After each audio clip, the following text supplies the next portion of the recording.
Hi everyone, Isabel Hunt here. For those who don't know me, I am a professional vision transformation coach, author of my book, The Power of Faith-Driven Success, as well as world visionary, empath warrior, and public speaker. Today I want to talk about a question that I have received actually from various people.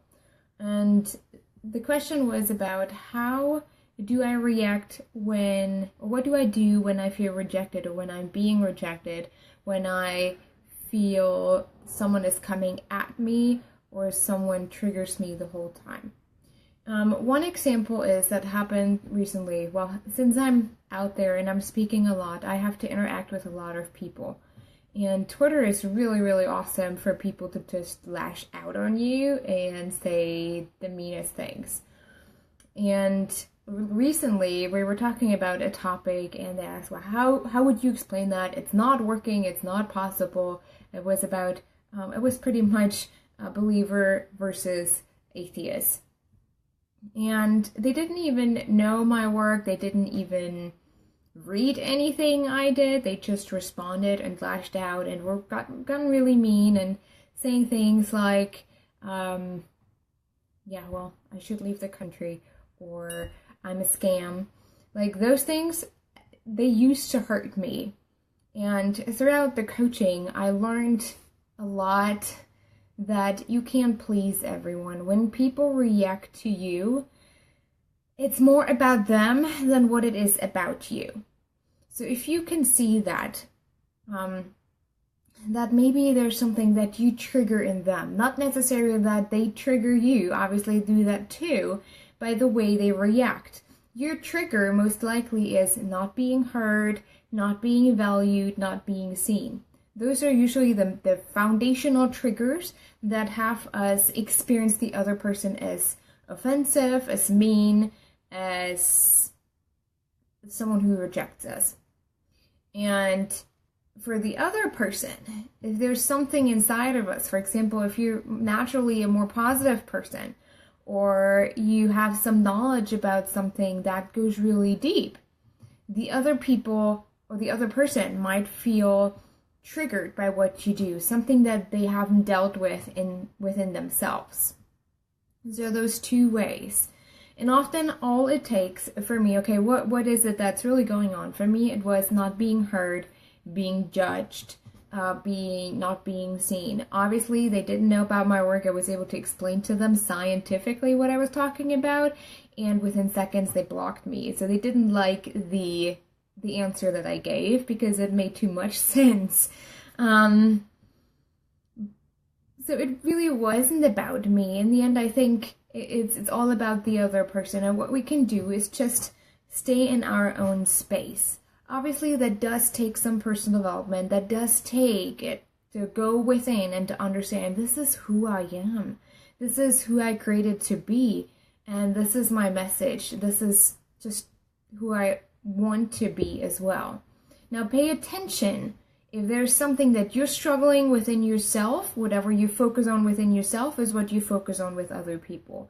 For example, if you lash out on someone because they said something smart and you feel like, I wish I would have said that. That's often like just seconds where we react and we don't even really realize, and after I'm like, oh my gosh, I probably shouldn't have said that.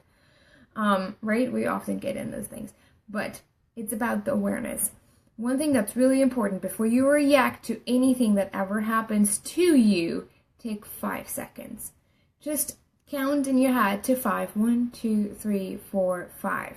Pay attention where you get triggered and how you choose you want to react towards someone else. Obviously, with the people on Twitter, that's just one example. I mean, I had a whole lot of emails and reactions coming in lately. I'm just saying, okay, what does it really have to do with me? And when I can step away, I am no longer in the situation. I'm no longer attached to the situation, nor what the other person is thinking about me, because I personally know this is who I am, this is what I stand for. There might be people that don't resonate with them, and others do. So that's just something for you to understand. If you feel rejected, it has more to do with you and not voicing your needs. Another example, when someone is just constantly not getting you and you feel rejected, and at some point you just turn around and you just, oh my gosh, I don't get it anyways, and you just starting to get mad, that is about you. That is you not letting the other person know what you really need. Okay?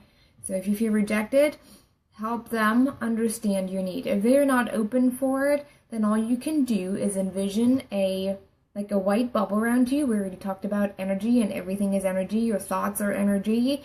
Your words are energy. So what you can do is to envision a white bubble around you, especially when you're with that person. And you can say things like, a good one is that I had written out. Let me see if I can find it right here. I encircle myself in the white light of God's love and divine protection. That often helps us to just keep the distance to that person and not have their energy enter into our energy field. Because in that case, they're not about connection with you. They're just about being right and hurting someone else to feel better about themselves. Okay? So that it's no longer about you. You can take the distance and you can create an energy shield that helps you to protect yourself.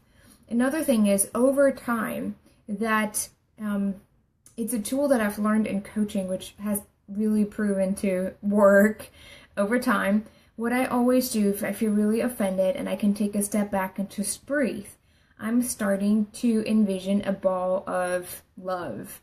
You can envision it in the red color. Most people connect love with the red. So you can do that and just send it to them. And do that as long as you still feel attached to them and the power that they have over you in that moment. Because when we're sending out love, we become no longer attached to the other person's negative energy, because obviously love has a very high frequency, the emotion itself has a very high frequency, and it cancels out the negative frequency that tries to attach to us. Okay, so this helps in working through feeling rejected. For me, often it is when I lash out or when someone is really bothering me. The foundational problem for me is more helplessness. So I have to pay attention. Okay, how can I help? What can I do in this role? What can I do differently to support the case that at this point I am angry about? Because really, the anger that I have is not serving anything or anyone. But what does serve is for me to reflect on myself and then find ways to dissolve that anger in different ways by doing. Okay?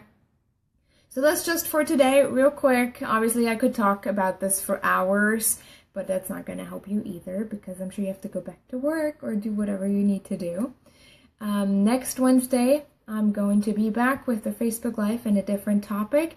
If you have any questions or anything that you want me to talk about or want me to leverage on, just send me an email. I'm more than happy to take questions and respond to them at each Facebook Live. With that, have a fantastic Wednesday or Thursday, depending on where you're at already. And have a great rest of your week, and I will talk to you guys soon. Bye.